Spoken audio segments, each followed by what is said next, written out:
Bismillahirrahmanirrahim. Alhamdulillah, wassalatu wassalamu ala Rasulillah Nabiyyina Muhammad ibn Abdullah wa ala alihi wa sahbihi wa mawalah, amma ba'du. Sambungnya perbincangan kita dalam kitab Perisai Muslim. Yang bab yang ke-19, doa ketika sujud. Jadi bila kita sujud, apa doa yang kita nak baca? Bacaan yang 41 dalam sujud, Subhana rabbiyal a'la, Subhana rabbiyal a'la, Subhana rabbiyal a'la.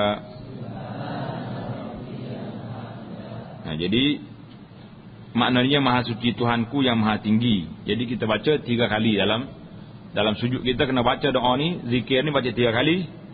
Kemudian baru kita sambung doa lain-lain, sama ada doa ataupun zikir yang lain.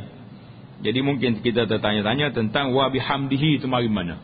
Jadi ada sebagian ulama mengatakan wa bihamdihi itu tambahan je, boleh dibaca kerana ada riwayat yang boleh dipegangi. Subhana rabbiyal a'la atau subhana rabbiyal a'la wa bihamdihi. Bacaan yang ke-42, Subhanakallahumma rabbana wa bihamdik,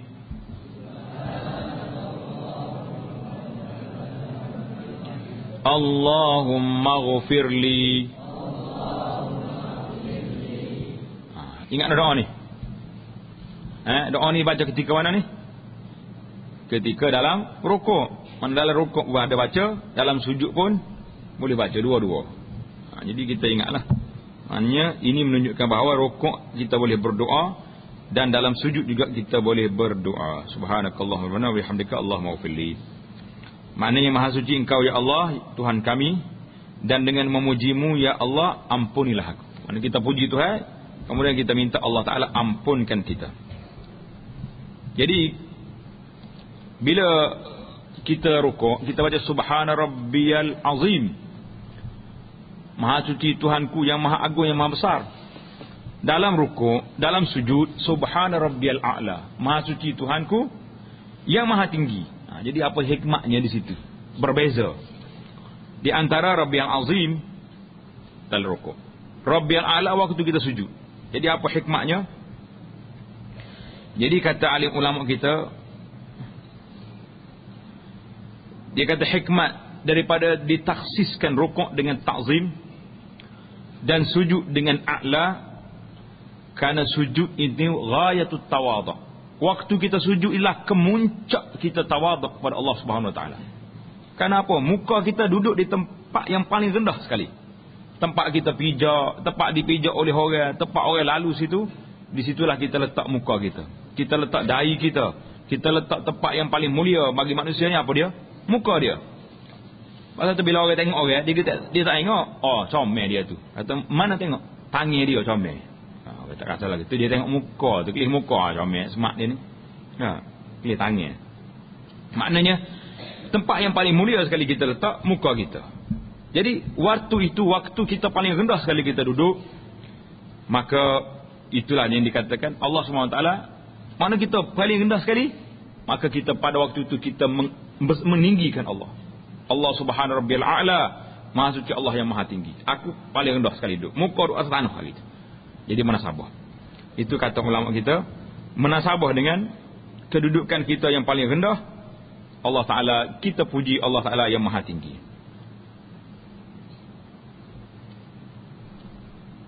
Subhanakallahumma rabbana wa bihamdika. Ini kita telah baca dah, telah huraikan dah dalam perbincangan kita yang lepas tentang dalam bacaan rukuk. Jadi itu dia panggil.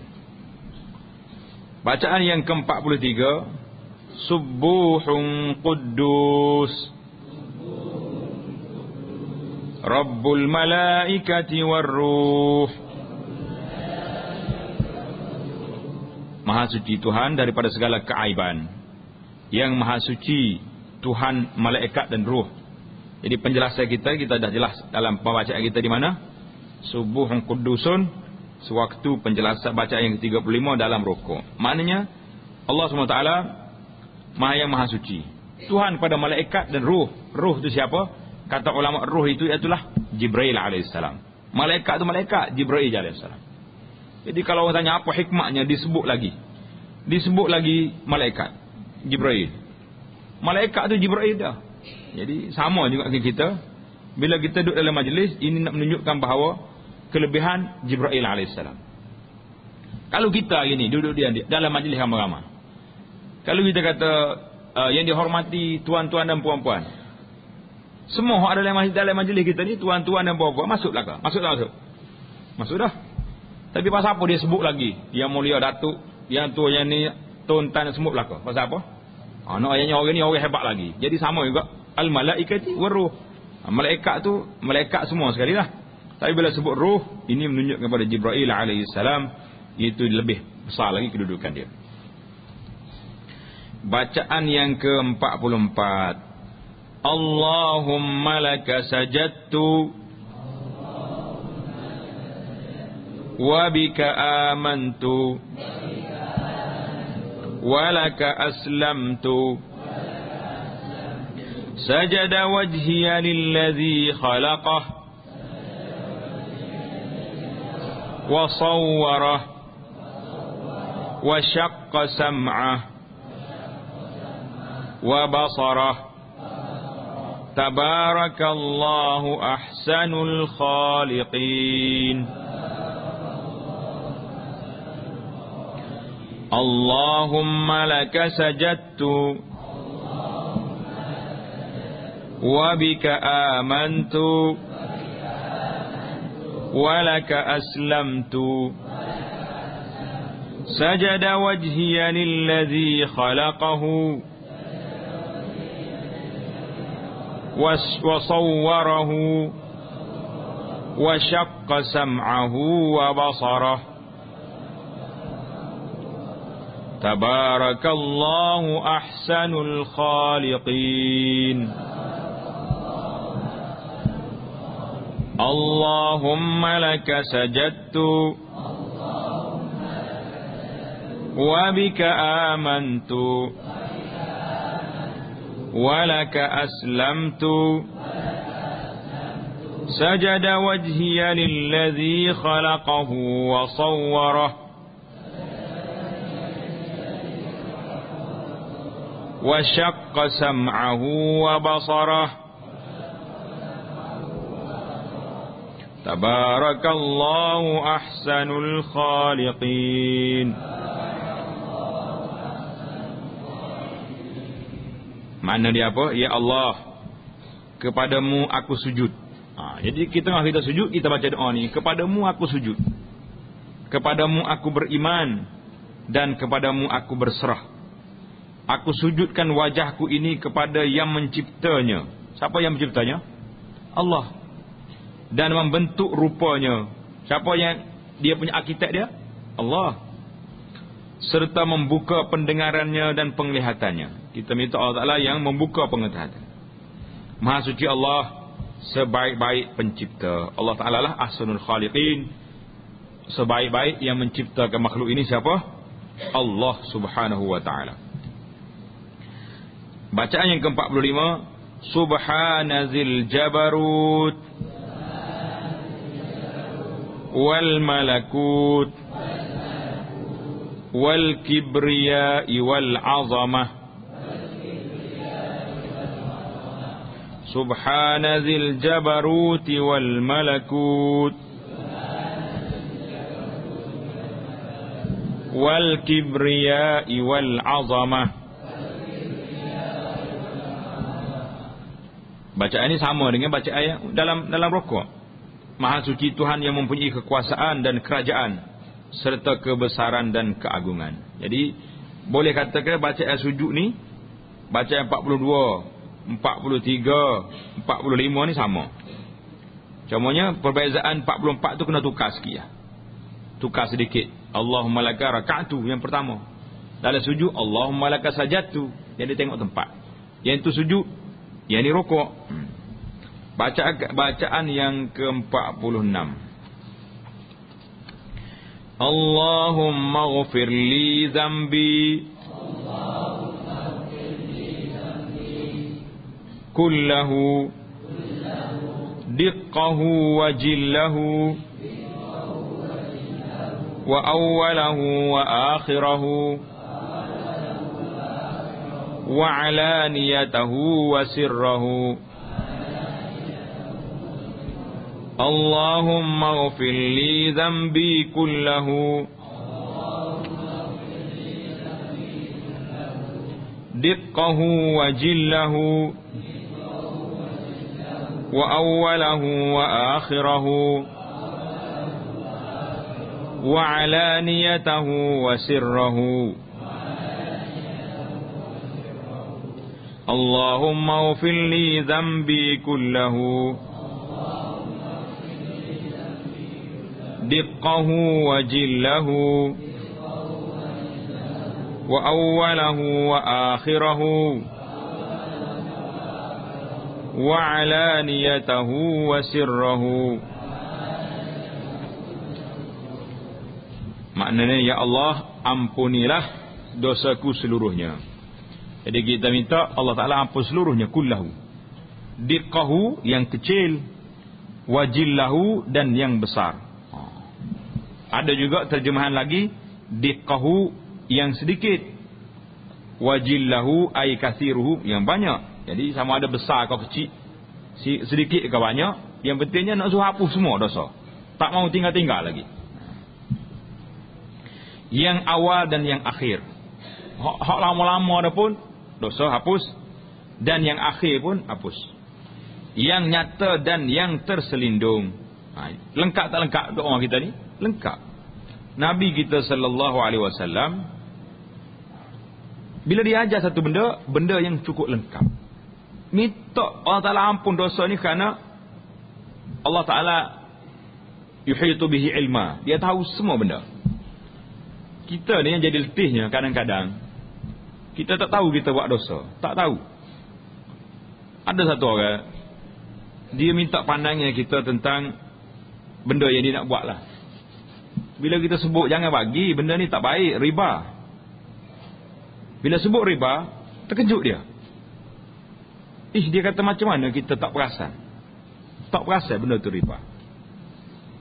Itu banyak. Pasal itulah di antara doa lain yang diajar oleh Nabi SAW, supaya kita minta maaf dengan Allah Ta'ala daripada syirik yang dibuat tanpa disedari. Buat syirik tanpa kita sedar, minta maaf juga. Tengok ni, Allah SWT ajar kepada kita, Nabi SAW ajar kepada kita. Kenapa? Kerana Allah Ta'ala tahu ahsahullahu wa nasu. Ayat Quran itu yang sebut ahsahullahu wa nasu. Allah Ta'ala kira, Allah Ta'ala ada catatan amalan kita. Wa nasu, tu yang dia sendiri lupa dia buat. Lupa tak lupa kita? Terlupa. Kita buat salah, kita terlupa. Tapi suratan amalan kita telah dicatat bahawa saya tak lupa. Allah Ta'ala tidak lupa kepada segala amalan kita. Bacaan yang seterusnya, yang ke-47. Allahumma inni a'udzu biridhaka min sakhatik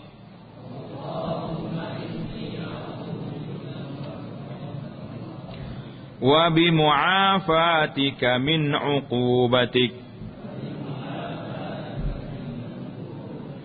wa a'udzu bika mink la uhsi thana'an 'alaik anta kama asnaita 'ala nafsik Allahumma inni a'udzu biridhaka min sakhatik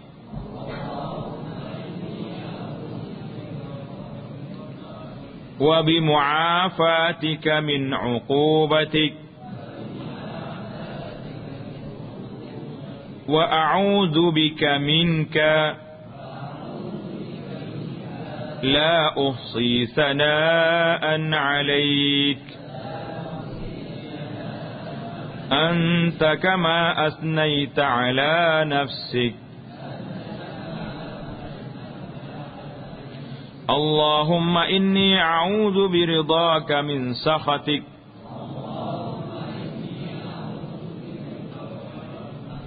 wa bimu'afatika min 'uqubatik wa a'udzu bika minka la uhsi sana'an 'alaik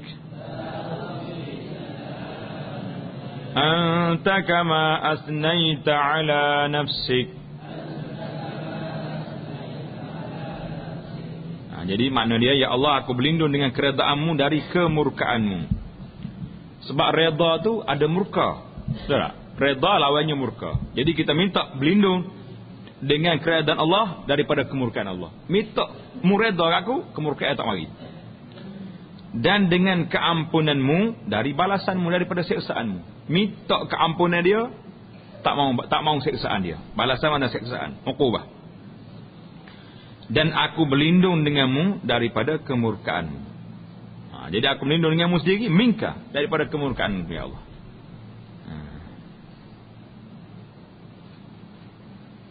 Jadi aku minta berlindungmu daripada kemurkaanmu, daripada kemarahan Allah. Aku tidak dapat memuji engkau seperti engkau memuji ke atas diri engkau sendiri. Mana kita puji Allah Ta'ala sebanyak mana pun, tak sama dengan pujian Allah Ta'ala kepada Allah sendiri. Jadi itu yang lebih baik. Jadi seorang ahli hadis, ulama hadis ni, nama dia Al-Khattabi, Abu Sulaiman Al-Khattabi rahimahullah. Tadi kata apa? Dalam doa ini, Nabi kita Muhammad sallallahu alaihi wasallam ista'aza, minta berlindung. Minta perlindungan. Jadi dia minta perlindungan yang pertama, supaya Allah Ta'ala lindungkan dengan keredaan Allah daripada kemurkaan Allah. Lindungkan dengan keafiat. Apa makna afiat? Lindungkan keampunannya daripada siksaannya. Redha, murka, berlawan. Kata-kata berlawan. Apa ni? Mu'afah, keampunan, lawan dia uqubah, siksaan. Falamma sara ila zikri ma la didda lahu, bila Allah Ta'ala, Nabi kita sebut wa'auzubika, habislah. Aku minta berlindung denganmu. Dengan apa? Tak ada dalam tempat bila berlindung dengan Allah Ta'ala ada nak lawan benda lagi, tak ada. Keredaan lawan dengan marah. Maka pada waktu itu ista'aza bihi minhu la ghairu. Bila minta berlindung dengan Allah, minka, daripada kemurkaanmu sendiri. Tak ada. Dia panggil tidak ada ayat berlawan di sini. Tidak ada ayat berlawan. Itu kata Khattabi rahimahullah ta'ala. Cantik tuan-tuan. Maksudnya itulah kalau bila kita baca doa yang diajar, yang maksud daripada Nabi SAW ini, sangat besar kelebihan dia. Kenapa? Karena makna-makna dia itu mengandungi banyak hikmah yang kita tidak tahu. Ini pun kita cuba syarahkan bacaan-bacaan ini untuk mencari secebis hikmat yang dapat kita tangkap. Maknanya istighfar minat taksir, minta ampun dengan Allah Ta'ala daripada kekurangan yang kita buat terhadap Allah Subhanahu Wa Ta'ala. Allah Ta'ala minta kita ibadat daripada dia banyak-banyak. Kita ibadat kurang. Dahlah ibadat kita kurang, kesempurnaan ibadat pula tak berapa sempurna. Itu dua. Maknanya kalau ibadat tu sempurna, banyak pula, barulah orang panggil lengkap. Ni dahlah sikit, kurang pula. Allahu Akbar. Jadi wa'a'udzubika, kita minta berlindung dengan Allah Ta'ala, minka ay min sakhatika. Bahasa itu dalam terjemahan ibu, daripada kemurkaan kamu. Jadi kita ingat, banyak orang kadang-kadang kalau kita terjemah huruf harfian, kita tidak dapat menangkap makna dia dengan betul. La uhsi sana'an alaika, aku tak mampu nak memuji engkau sendiri, tak mampu. Kita puji secara mana Allah SWT tidak sampai kepada kehendak Allah. Karena itulah kita kata kama asnai ta'ala nafsik anta, engkau ya Allah sebagaimana engkau puji engkau sendiri. Maknanya puji Allah Ta'ala kepada diri dia sendiri itulah yang sempurna, yang lengkapnya. Kita puji ni setakat mana kemampuan kita saja. Jadi di sini Nabi kita iktiraf bil ajzi anis sana. Nabi kita mengiktiraf kelemahan hamba itu daripada memuji Allah. Karena seorang itu setakat mana kita puji Allah, tak sampai kepada hakikat kepujian yang sebenarnya. Itulah di antara makna kita. Habis doa sujud, kita berpindah pula kepada doa duduk di antara dua sujud. Mana bila kita sudah sujud, kita bangun baca doa duduk di antara dua sujud. Dipanggil doa bainas sajdataini, doa di antara dua sujud. Apa doa dia? Rabbighfirli, Rabbighfirli. Payah ni, mudah benar. Rabbighfirli, Rabbighfirli. Itu di antara doa yang diajar oleh Nabi sallallahu alaihi wasallam. Maknanya, ya Tuhanku, ampunilah aku, ampunilah aku. Minta ampunan Allah Subhanahu wa taala. Karena itulah hadis ini Rabbighfirli ini diriwayat oleh Huzaifah bin Yaman radhiyallahu taala anhu, tersebut dalam salat malam Nabi. Jadi hadis ini dicerita tentang salat malam Nabi, dan Nabi kita bangun sembahyang malam panjang. Wa qiyamuhu tawil bil Baqarah wan Nisa wa Ali Imran. Tanda baik-baik itu. Banyak mana Nabi kita bangun qiyamul lail sekadar baca surah Al-Baqarah, surah An-Nisa, surah Ali Imran. Berapa juzuk tu? 9 juzuk. Bangun. Juzuk semua Baqarah baru. Nisa dengan Ali Imran lagi campur. Wa ruku'uhu allazi huwa nahwu qiyamih. Rukuk Nabi pula lebih kurang dengan berdiri dia. Ya Allah. Sujud dia lebih kurang juga. Jadi di antara apa yang diriwayat oleh Huzaifah yang dia dengar Nabi kita baca di antara dua sujud, Rabbighfirli, Rabbighfirli. Itu di antara bacaan Nabi sallallahu alaihi wasallam, Rabbighfirli, Rabbighfirli. Jadi kita baca. Ini menunjukkan bahawa Nabi kita baca lebih daripada 2 kali. Tapi dalam hadis ni dia sebut pada kita 2 kali. Karena kalau tengok hadis Huzaifah tu mafhum dianya banyak lebih daripada 2 kali. Tadi tak apa. Kalau kita baca lebih daripada 2 kali pun tak apa. Terutamanya kalau kita semaya seorang. Ataupun kita semaya di belakang imam, imamnya tak sujud yang kedua, baca lagi Rabbighfirli. Di antara doa yang panjang sikit lagi, Allahumma ghfirli warhamni wahdini wajburni wa'afini warzuqni warfa'ni. Allahumma ghfirli warhamni wahdini wajburni wa'afini warzuqni warfa'ni. Ingat dah ni. Kau lain sikit yang dia baca biasanya. Lain sedikit. Mana riwayat ni tak sama dengan apa yang selalu dibaca oleh sebahagian masyarakat kita.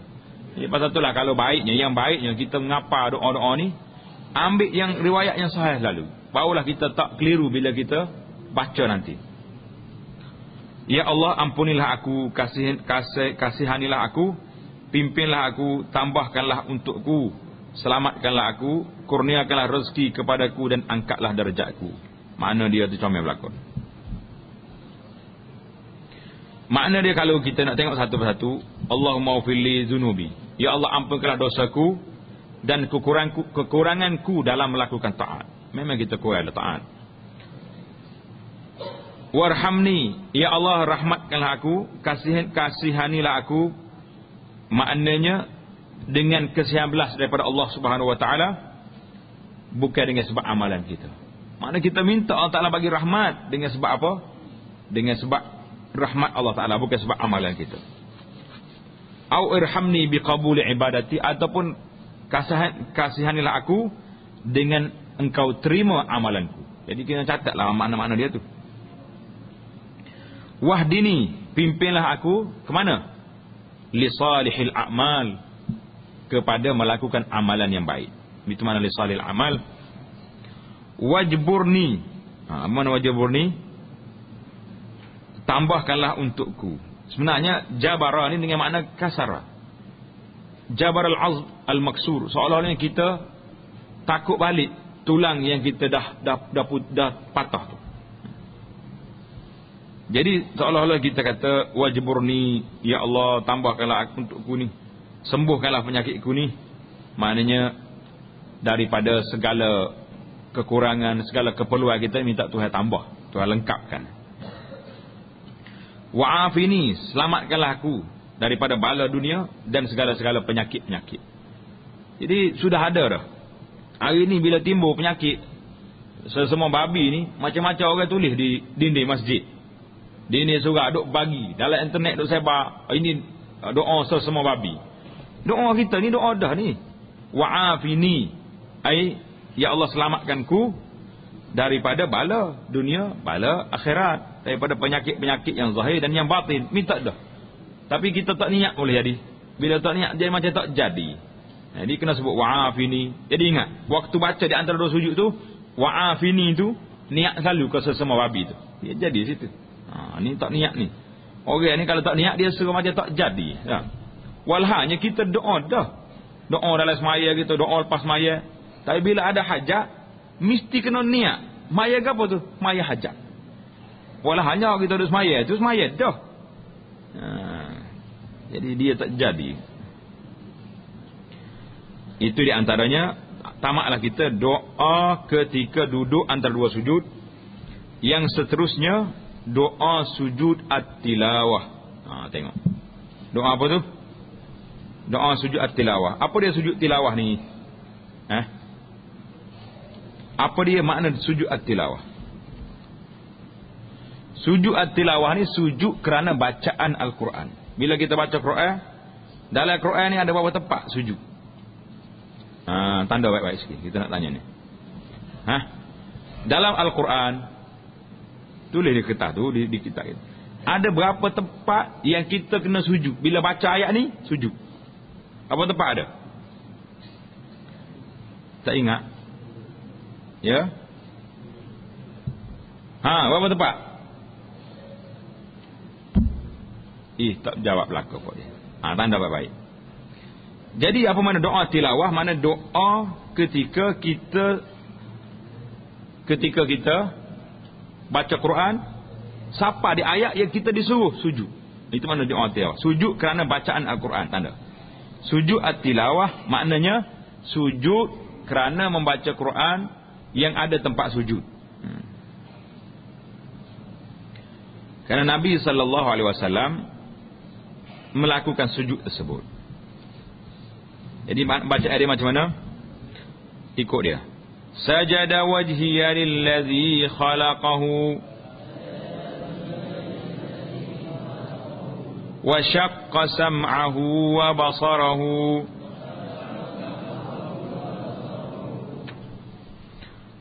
bihaulihi wa quwwatihi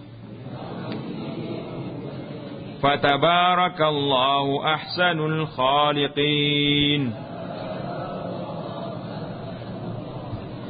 Sajada wajhiya lillazi khalaqahu wa syaqqa sam'ahu wa basarahu bihaulihi wa quwwatihi fatabarakallahu ahsanul khaliqin.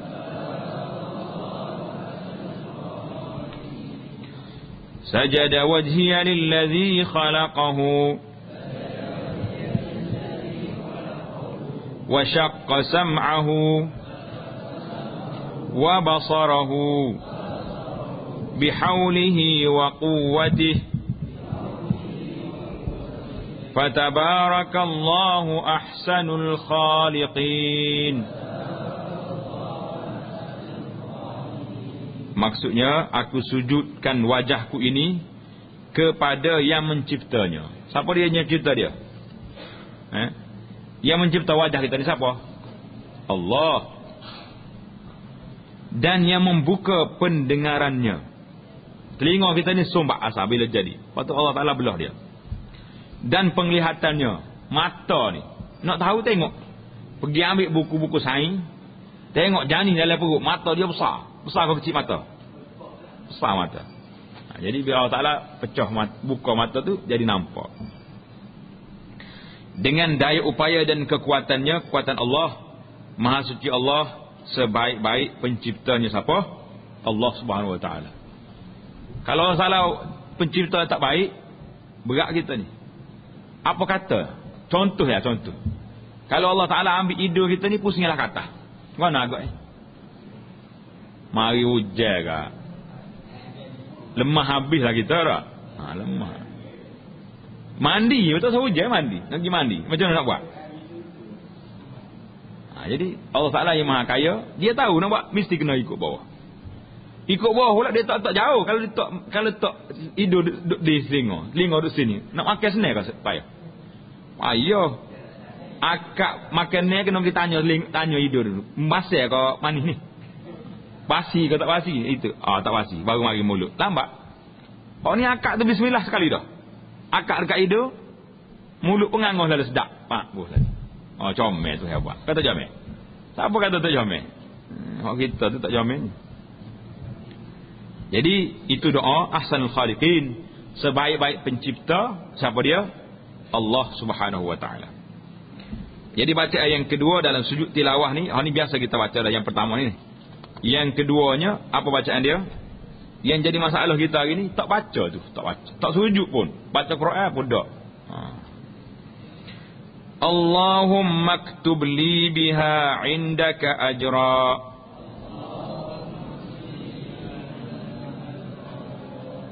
Wada' anni biha wizra.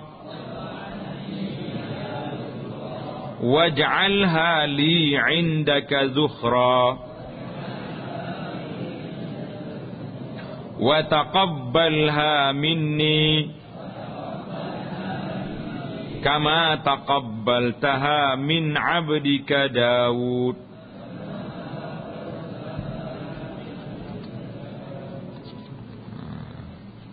Ingat ke tu? Allahumma aktub li biha 'indaka ajra. Wa wada' anni biha wizra. Waj'alha li 'indaka zukhra. Wa taqabbalha minni kama taqabbaltaha min 'abdika Daud. Allahumma aktub li biha 'indaka ajra. Wada' anni biha wizra. Waj'alha li 'indaka zukhra. Wa taqabbalha minni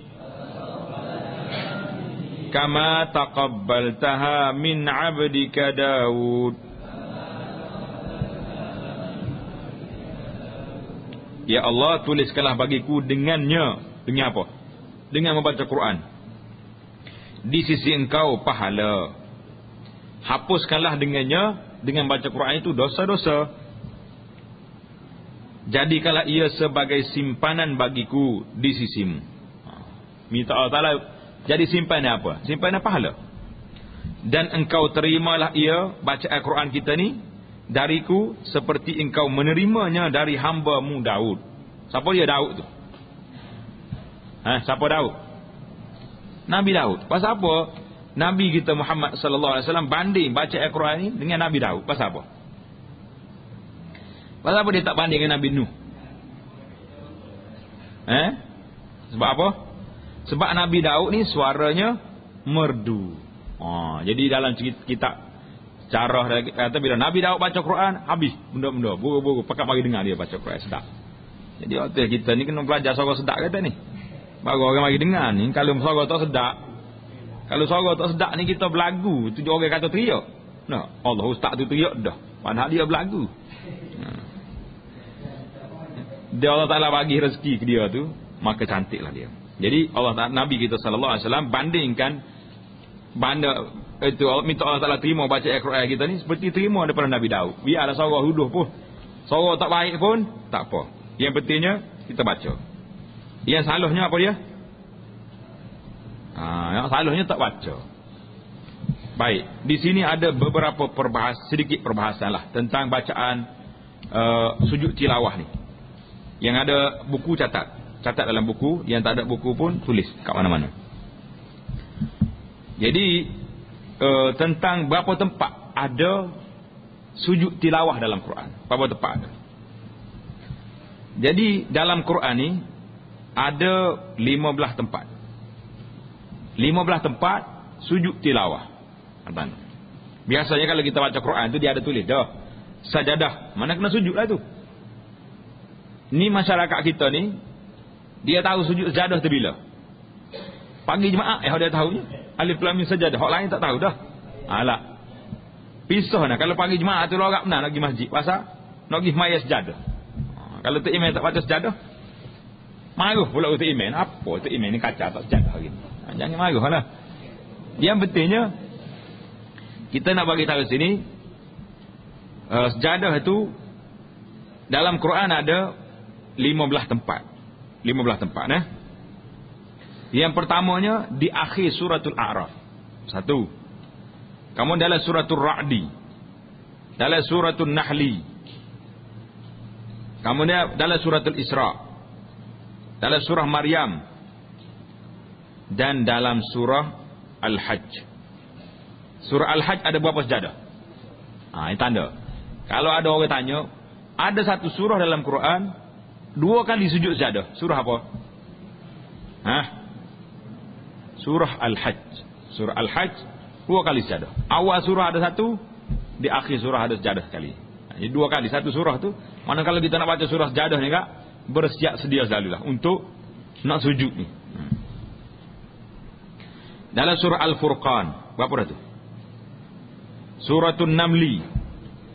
Dalam surah sajadah Alif Lam Mim Tanzil Kitab. Sajadah surah Sad. Dalam surah Hamim Fussilat. Dalam surah Wan Najmi Idza as-sama'u insyaqqat. Kemudian dalam surah Iqra Bismi rabbikal ladzi khalaq. Cukup 15 ni. 15 tempat. Berapa tempat? 15 tempat dalam Quran ada sujud sajadah. Sujud tilawah. Boleh panggil semua. Sujud sajadah pun betul. Sujud tilawah pun betul. Baik. Soalan yang kedua, apakah adab nak sujud sajadah?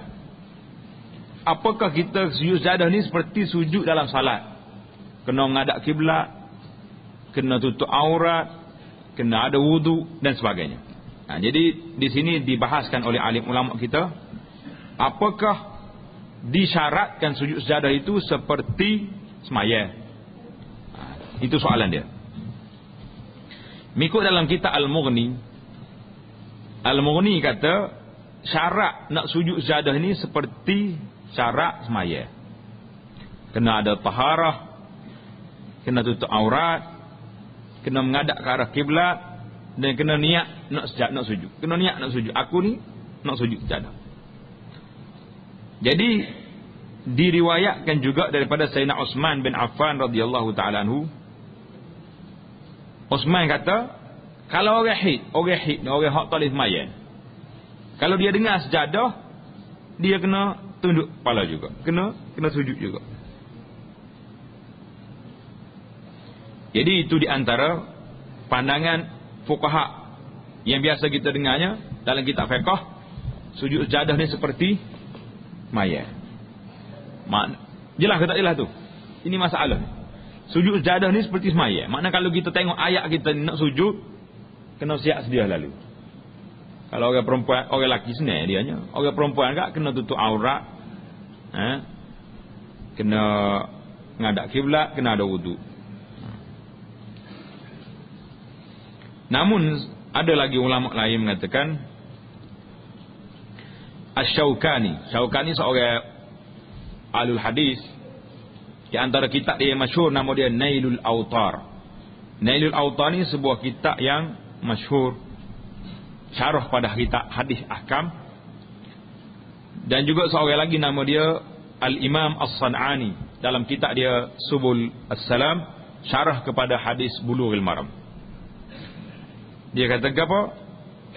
Tidak ada hadis-hadis sujud tilawah yang menunjukkan bahawa ianya dilakukan seperti salat. Maknanya bagi pandangan yang kedua ini, sujud tilawah itu tak sama dengan semaya. Bila tak sama dengan semaya, maknanya dia tidak perlu kepada wuduk, tutup aurat, tapi kiblat tu kenalah hadap kiblatnya. Pasal kita tak boleh sujud ke arah lain. Jadi kalau kita terima yang kedua ini, maknanya tak payah, tidak susah kita. Tapi yang lebih baiknya kita sujud tilawah ni dengan keadaan kita berwuduk dan tutup aurat seperti semaya, itu yang afdal, yang utamanya. Tetapi kalau kita baca dalam keadaan tersebut, dalam keadaan kita tak tutup aurat, tak ada wuduk, ada sebagian ulama mengatakan pendapat ini yang kuat dan boleh kita lakukan sujud tilawah, kerana sujud tilawah ni bukan salat. Kena tahu situ, sujud tilawah bukan semaya, tapi kita sujud kerana ayat Quran itu menunjukkan kepada sujud, kita sujud. Apa hikmat dianya? Hikmat dianya kita tak mau jadi seperti syaitan. Syaitan, sebab apa syaitan kena tendai daripada syurga? Apa? Kita tak sujud. Usjudu li Adam. Syaitan, sujud untuk Adam. Aba wastakbar. Aba, enggan, sombong. Tapi kita manusia yang beriman kepada Allah Ta'ala, bila kita jumpa ayat Quran yang suruh sujud, terus kita sujud. Jadi wallahu ta'ala alam. Tuan-tuan boleh pilih, kalau kita nak tengok dalam kitab fiqh yang mengatakan sujud tilawah itu seperti salat, maka kita kena ambil pandangan yang kedua, yang pertama. Tapi kalau kita rasa pandangan yang kedua yang mengatakan tidak ada dalil yang sahih yang menunjukkan bahawa Nabi kita Muhammad sallallahu alaihi wasallam sujud ini sujud dalam keadaan dia lengkap dengan lain-lain, karena tersebut dalam kitab Sahih Al-Bukhari dalam tafsir suratul Najmi, bawahnya Nabi kita sallallahu alaihi wasallam baca ayat ni, Nabi kita sujud dan orang-orang Islam semua sujud, wal musyrikuna, orang kafir sujud juga ikut Nabi kita sujud. Jadi ada setengah lagi pandangan ulama mengatakan sekurang-kurangnya dinamakan salat itu mesti ada satu rakaat maya. Sujud orang tak nama rakaat. Jadi wallahu ta'ala alam, nampaknya pandangan yang mengatakan sujud tilawah ni bukan salat agak relevan jugalah kalau kita pakai pun, insya-Allah ta'ala. Jadi ya, dia sujud sekali, tidak dua kali.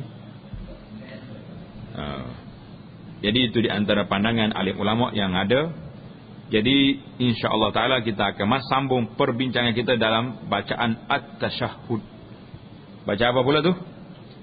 Baca at-tasyahud. Kena tasyahud apa dia? Apa dia tasyahud? Setengah orang ni tak kena tasyahud, dia kata tahiyat tahu, tasyahud tak tahu. Kena tahiyat tak kena tasyahud. Siapa dia tak kena tasyahud? Tak kena? Tak kena, nyanyilah ke dia. Allahu akbar. Subhanakallahumma bihamdika asyhadu an la ilaha illa anta astaghfiruka wa atubu ilaik. Subhanakallahumma bihamdika asyhadu an la ilaha illa anta astaghfiruka wa atubu ilaik. Wa sallallahu wa sallam wa barak ala Muhammad wa ala alihi wa sahbihi ajma'in. Walhamdulillahirabbil alamin.